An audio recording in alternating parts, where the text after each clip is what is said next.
All right. So let's talk about statistics. I promise this will not be too terrible because most stats lectures are absolutely awful. And I think you guys are lucky because Dr. Rhodes and I share a similar disdain for some of our current literature base, as you all know. So I will go back to this one many, many times. I love this quote. I have 2 years to teach you guys how to think. And so I asked this of my YouTube channel, if a P is 0.04, what the hell does this mean? Here were 2 of the comments. I blurred them out so that they aren't going to get, anything out there. But I like both of these. These are answers that we would learn in residency. And these are very similar to kind of what you all guys said last time. Below 0.5, so significant innate most of the time. I like that. That's the allegedly coming in scientific concept. The event we observe is not random. And 4% chance the difference can be detected by chance alone. Both of those are answers that I have guarantee directors of endodontic programs would say. So these are totally legit, not going to make fun of these guys for stepping up and saying it. They're both wrong because the actual answer is really, really long. If you guys ever want to learn about statistics and actually go deep into it, Wikipedia is surprisingly good. There are some editors on Wikipedia who are clearly big stats nerds because everything that Wikipedia has on stats is quite useful. So let's read this. It is the probability of obtaining test results at least as extreme as the result actually observed under the assumption that the null hypothesis is correct. You can see why that one doesn't roll off the tongue super quickly. That's not a real quick answer. So that's why it's hard. But read this. It is p-values is a common practice. Misinterpretation and misuse is widespread.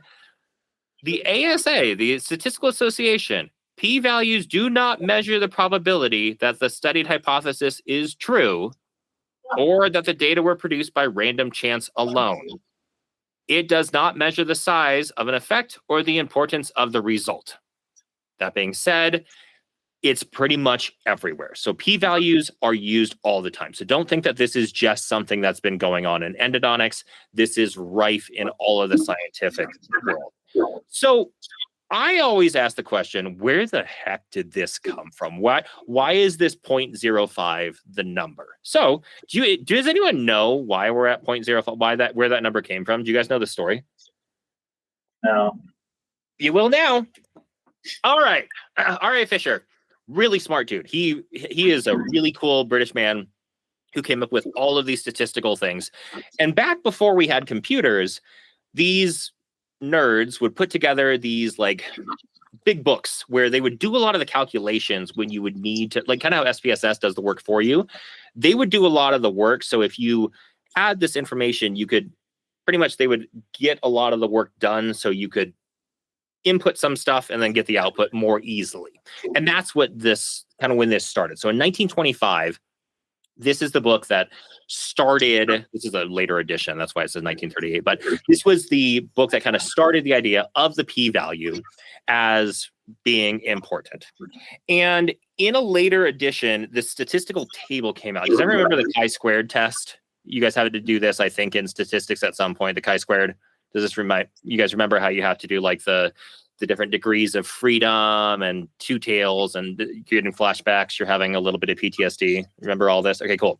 So remember how you have to determine how many degrees of freedom you want and you have to decide what the numbers are? Well, these statistical tables that came out, this is when they put this together, they pretty much had all those numbers that they chose. And this is, right now we have computers to do this for us, but these tables where you'd had to choose these, and they use these cutoffs of 0.05, 0.02, and 0.01 because it was a lot easier to go to this table and figure out the stats rather than trying to go through all the math and spending a day computing the p-value because again, we didn't have computers. So that's where it kind of first started. That's where the 0.5 first started, is it was just easier and they had these tables to go from it. The other thing, and why it kind of made sense, is when you look at a normal curve, 0.05 is 2 standard deviations outside of the normal. And so it just makes us feel good. Like, okay, that's, all right, that's probably enough. So that's mostly where it came from. But have any of you heard about the lady tasting tea story? So Ronald Fisher was visiting his friend, and his wife said she could tell if milk was added first and then the tea, or if tea was in there first and milk was added to it. And him being a statistician, and this is before TikTok was around and they had nothing else to do, he said, all right, I want to devise a test to see if this is actually real. And so what he did is said, okay, I am going to make it so that there's 8 different cups of tea. 4 of them will have milk added first, and 4 of them will have tea added first. And we're going to figure out if you can get all of these right, then I will accept that you truly have the skill to do this. So that's, if you actually do the math, do a couple factorials, that's what those scary little exclamation marks are for you non-math nerds. It comes out to a p-value of 0.014. And fun fact, she was actually correct. She did nail all 8 of those, which means there is a 1 in 70% chance that she was able to get this randomly.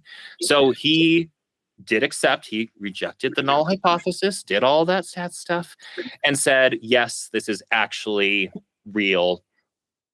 But notice that in something that is as important as t, it wasn't 0.05, because if he had said 2 and 2, that would have actually been 0.05. That would have been a p-value of 0.05. If he said 2 cups of milk, 2 cups of tea, that the math would have worked out to be 1 in 20. No, he said for something as important as this, we have to have 8, which means it's 0.01. I just want to point out that back when the Brits cared about things like this is how much of the world they controlled. And now this is how much they controlled when we care about 0.05. So I think we should probably lower the number and not care. Anyway, okay. So point is, 0.05 was proposed out of convenience, not out of science. People forget this, and we use it as, oh, this is a God-given, we clearly did all this math. No, it was just easy. The other thing to remember is that just because something has reached statistical significance, it doesn't mean that it matters clinically.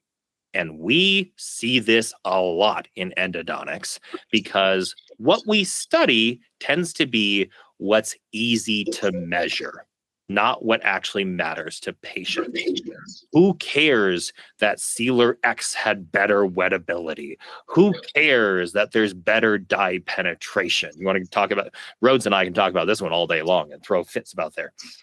The other reason that this thing matters, have you guys ever gone to the correlation, not equal? You guys know that the phrase correlation doesn't equal causation, right?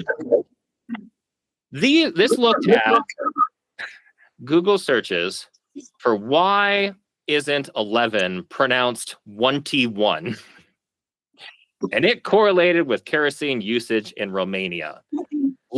P-value was less than 0.01 for the correlation between these two, you guys. That means statistically, we can reject the null hypothesis, and there is statistically a correlation with people searching why isn't 11 pronounced 1T1 and kerosene usage. That this is the problem with relying just on a single statistic, is it doesn't, if there's not an actual story for how these two things go together, or if there's not a purpose for the patient, who cares? And if you look at the comments that the people made, and this is what we were, this is pretty much what we were taught in stats. Okay, it's below 0.05, so it's significant in a scientific context. So the event we observe is not random. So Google searches for why is an 11 pronounced 1T1 and kerosene usage in Romania isn't random. And that's less than 0.01. Or there's a less than 1% chance a difference can be detected by chance alone. You see why relying just on the one statistical test can be a problem. And you guys know the difference between 0.049 and 0.051. getting published. So that's the other big problem, is there's been such a reliance on this number, which once again doesn't mean anything. And all of a sudden, if you drop below this magical 0.05, congratulations, you now get to be published. And for so many academic researchers, if you don't get published, you don't get grants, which means you don't get paid, which means you get fired. So that means we have problems. And when you look at what this can result in, this was a really interesting one where they gave the same data to 29 research teams. And what they wanted to figure out is, are referees more likely to give red cards to dark-skinned soccer players? They all use different statistical methods, and these were all of the differences. The statistically significant were green, and then these were confidence intervals, and we'll go over confidence intervals next time. We're just going to do p-values today. But look at how this is all the same data. And we went from equally likely to 3 times as likely. And the 3 times as likely, one of them significant, one of them is crazy difference as far as the confidence intervals. That's not a good sign. This is all the same data. This is just on how they look at the data. So you can see this can be manipulated based on what test you choose to do. So the test they choose is important. The other thing is, it's important to know what influences that actual value. So things that are really big. Remember when we talked about Reslon and that study? Really, really big results can influence it. And especially in endo, when we don't really ever have anything that moves the needle that much, 5.3 times more likely. We don't have a lot of stuff that's big. So the fact that we had a value that's this low is crazy. Now that you guys kind of are looking at these sorts of things, does a p-value of 0.04 really impress you that much?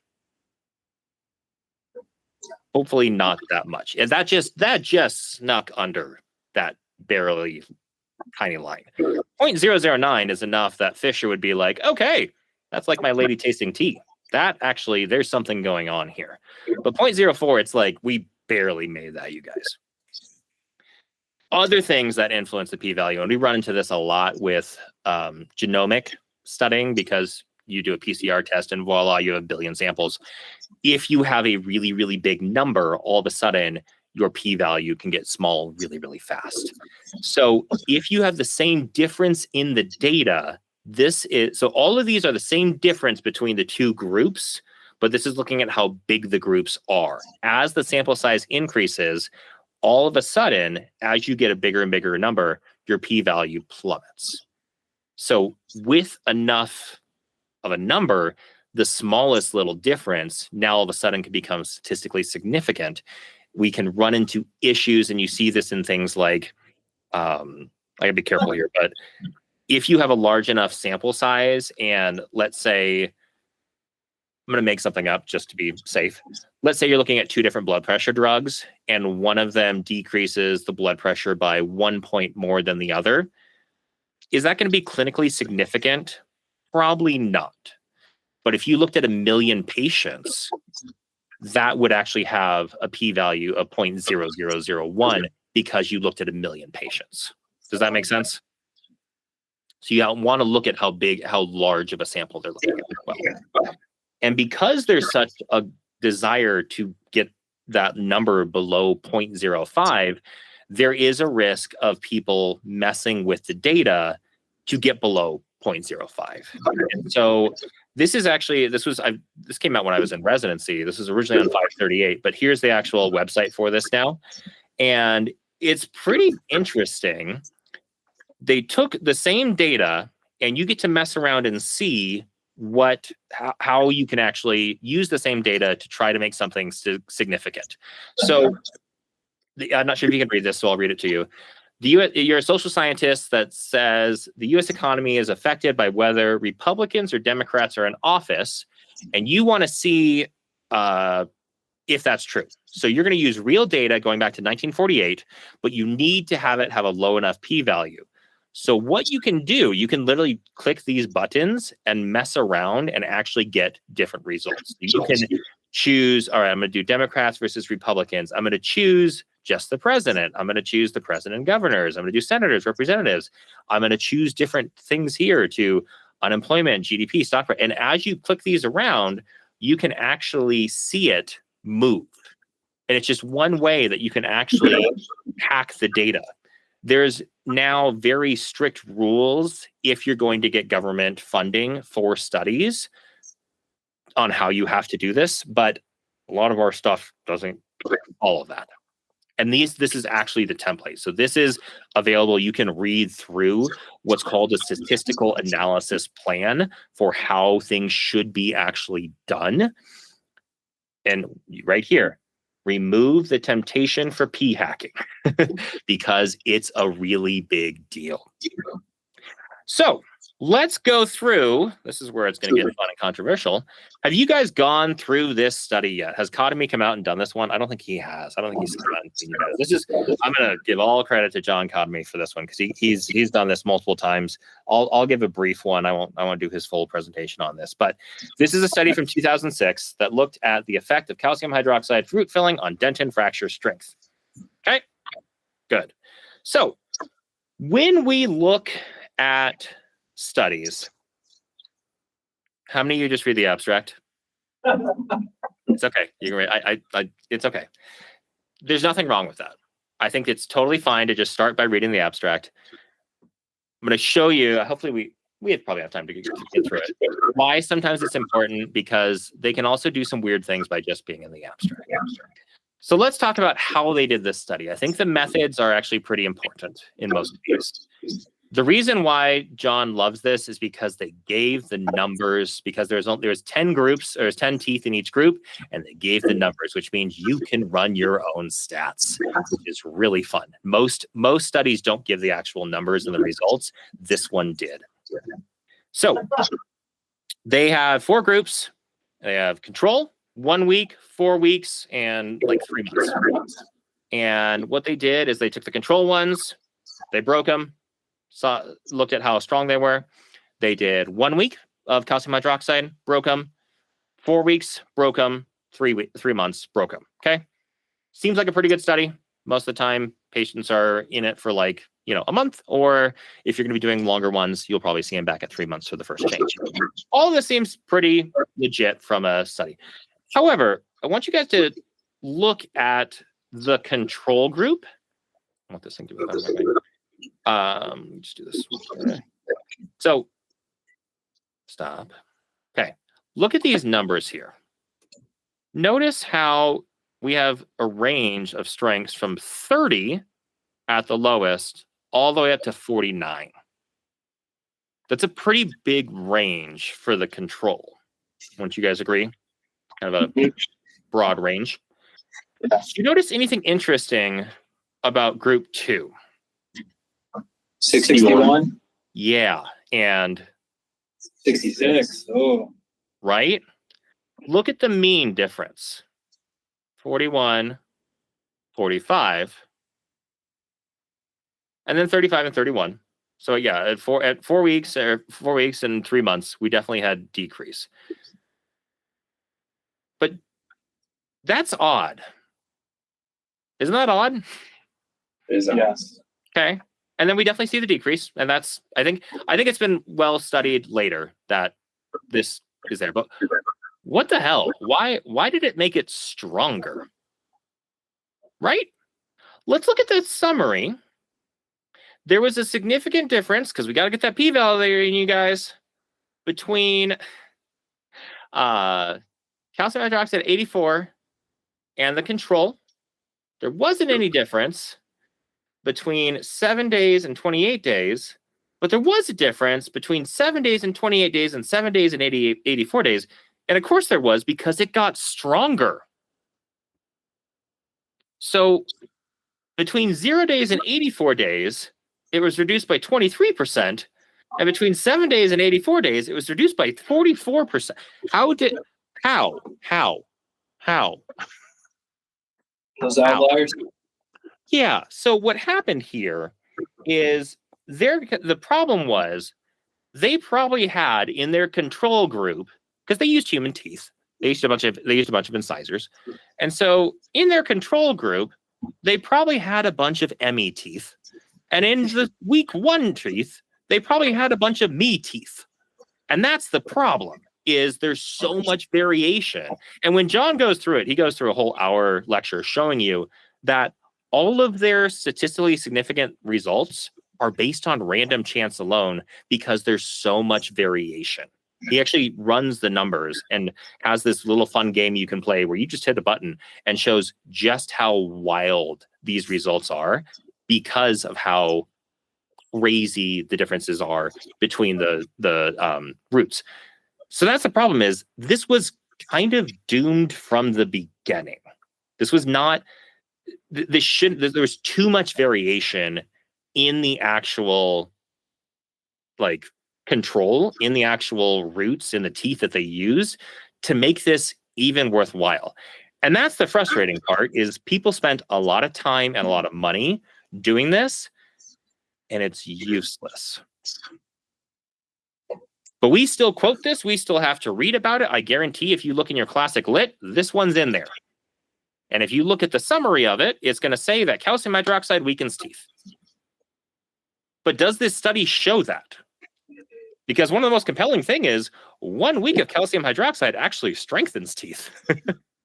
So maybe we should be putting calcium hydroxide in all teeth for a week because it strengthens it. That's actually one of the most compelling things to come out of this. But that doesn't go with what we know. And the only reason it's showing that is because they did a really bad job with doing it.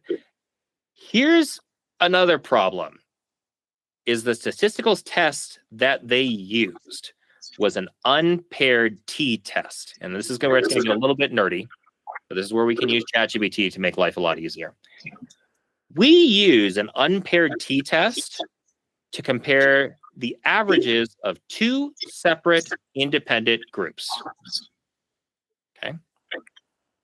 What they did is they took control versus 1 week, control versus 1 month, control versus 3 months, 1 week versus 1 month, 1 week, and they did all of these unpaired t-tests.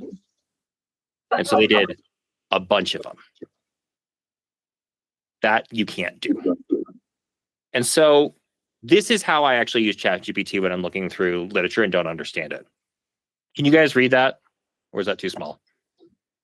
Kind of small. Okay. So I literally just said, I'm going to pretend like I'm doing this. I said, I want to design a study where I take 40 extracted teeth and split them into 4 groups of 10. I want to see if calcium hydroxide affects the strength of dentin over time. My first 10 will be the control. Next one will have 1 week, then 28 days, then 84 days. I'll measure the strength of dentin. What would be the best statistical test to use to compare the groups? And it says the primary test would be a one-way ANOVA to test the null hypothesis. And then you need to check independence, approximately normal residuals, and check via these different ones, and homogeneity. Okay, cool. Then if the overall ANOVA is significant, meaning that there are differences between the group, follow with a post hoc pairwise comparisons, most commonly Tukey's HSD, to see which time points differ. Okay, perfect. And then I said, would an unpaired t-test be appropriate here? Short answer, not as your primary test. An unpaired independent samples t-test is only appropriate when you compare 2 groups. You have 4 groups, so single unpaired t-test group is not the right primary analysis. And John had gone into this, but I never actually figured out why. And they actually they tell you why. If you ran separate unpaired t-tests for multiple pairwise comparisons, you inflate your family-wise type 1 error, which is the chance of a false positive. With 4 groups, there are 6 pairwise comparisons. If you do 6 independent tests at with the alpha being 0.05, your error starts at 0.5, then goes to 0.95, then 0.9, and you end up with an overall, by the time you've done your six tests, you have a risk of 26.5% of getting a false positive. Wow. So just because they ran the wrong statistical test, they had a 1 in 4 chance of getting a false positive. And here's the frustrating part. We are endodontists. Our job is to do root canals. And yes, there are people who do studies and do work, and they work in primarily clinics and they do research. And some of them kind of know stats. And obviously Dunning-Kruger is a big problem with a lot of this. But there was a statistician who helped on this project and should have said, no, this was a dumb thing to do. The other problem is there were editors of a journal who should have known a lot better. So I'm not blaming the individual people who work on these things, because we're doing our best. We're trying to be, the people who do these things are trying to be interested, but the guardrails are not in place. And I know for a fact that John Cotomy sent a letter to the Journal of Endodontics 10 years ago,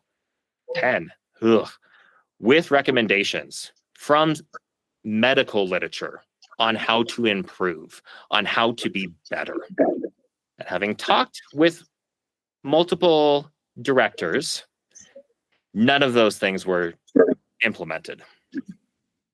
Anyway, I was told that I should apply for one of those positions. And I was like, after the presentation I'm about to give, I don't think I'm going to be accepted for those. Okay.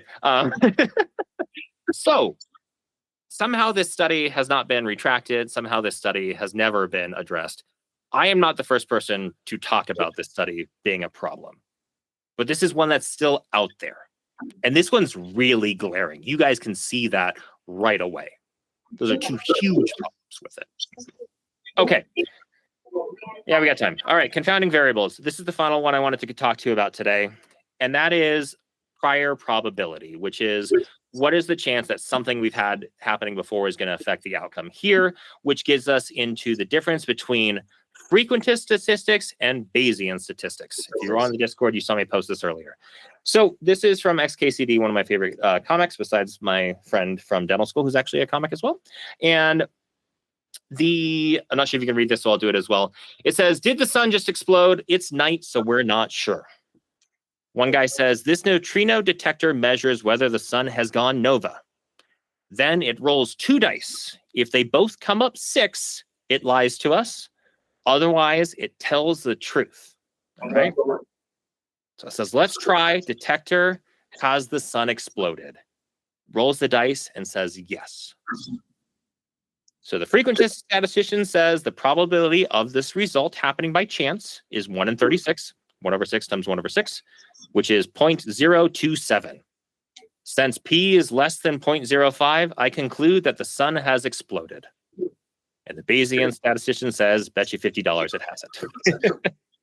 Now, you are all really good, naturally Bayesian clinicians. And I'm going to give you an example here in a little bit, and that's by using a tongue. So patient comes in, has this spot on their tongue.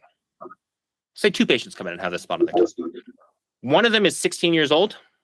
One of them is 55 years old. The 55-year-old has smoked 2 packs of cigarettes their entire life. 16-year-old has never touched tobacco.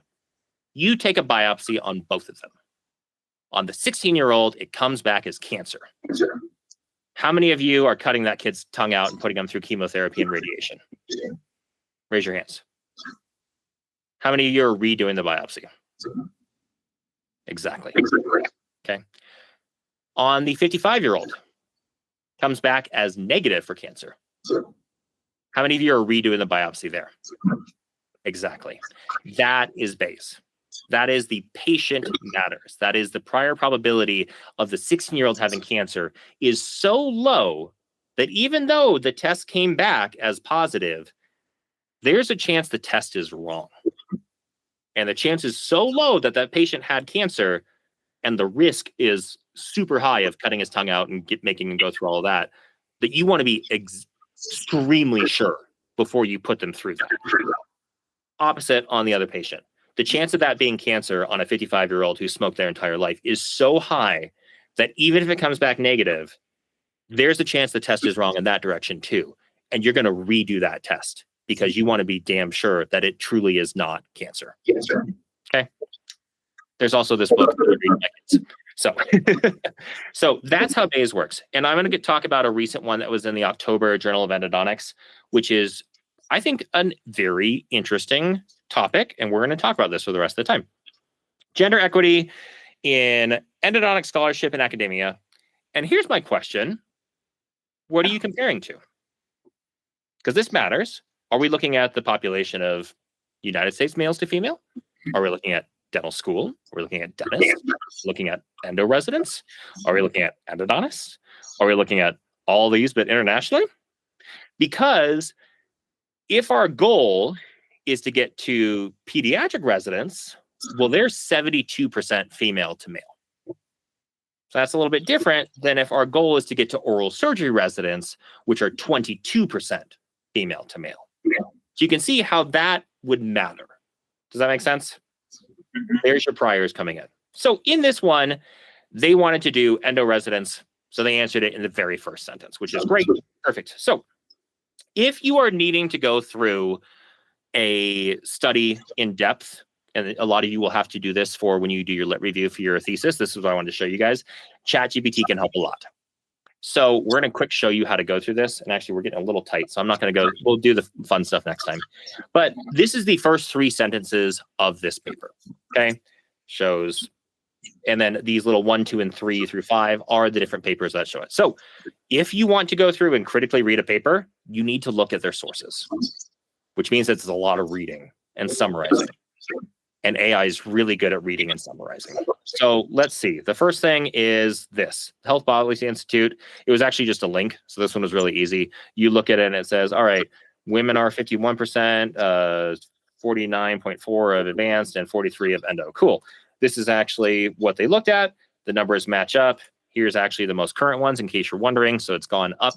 So voila, perfect. Okay, cool. Next one. Globally, most countries reported that women graduates outnumber men in dental schools, but are trailing in leadership roles in academia. Okay, cool. So here is that second paper, Gender Inequalities in the Dental Workplace, Global Perspectives. All right, that is a lot of work to do. So what you can do is you upload that PDF and say, does this paper say that most countries report that women graduates outnumber men in schools, but are trailing in leadership roles in academia? And then, are there any other issues I should be aware of in this paper? And it quickly says, central message is clear and well supported. Dominate the pipeline. Men dominate the pinnacle. There are some data gaps, potential reporting biases, generalization. Cool. Next. There are some times that you can't find the reference. What I will tell you, and I actually told Emmy this in San Diego, because she's trying to do her lit review right now too. The librarians at SLU love this stuff. I don't know if you guys have had to work with them yet, but if they were finding me stuff from like the 1920s, they absolutely love finding these things.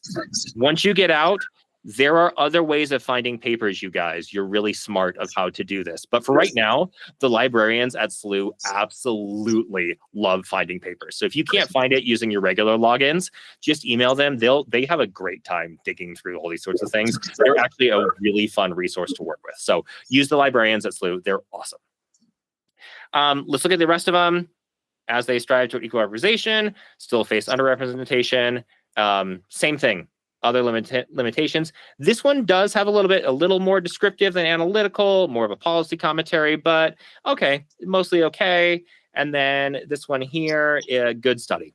And when you guys are doing your lit review, my recommendation is once you find a paper that's rock solid, do this for every single source that they have. You're going to get to your 150 articles way faster than you think. Because if you find a paper that you really like that says a lot of the things that you need for your lit review, you're going to find that they have 30 resources or 30 papers right there. And then when you start looking through those 30 papers, you may find another 2 or 3 that are really good as well. And that's how all of a sudden you are citing stuff from 1916, like I was doing. So I know a couple of you are working on your lit review right now. That's a way to get your numbers up a lot faster and to find some really, really good ones. And this is a way that you can use AI to go through these things a little faster. So those are the two things that I wanted to kind of hit on that, which was prior probability, check, reviewing citations.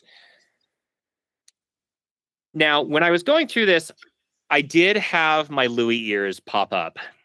And I don't know, have you guys done this one yet? I think when I talked to you guys in San Diego, you hadn't read this one yet, right? Have you read it yet? No. Okay. Is there any chance you read it before December? I don't think so. Yeah, I don't think so. Okay. If you do, it'll be fun. However, the big thing I wanted to, yeah, I'll stop. I want to actually go through this. What I want you guys to, I won't give you homework. It's fine. It's fine. The main thing that I want you guys to look at, if you do go through it, is look at the difference in the abstract and what they write in the actual text of it. That's going to be the takeaway from that one. So that will be the rest of the lecture next time. Thank you so much. Thank you so much. Any questions?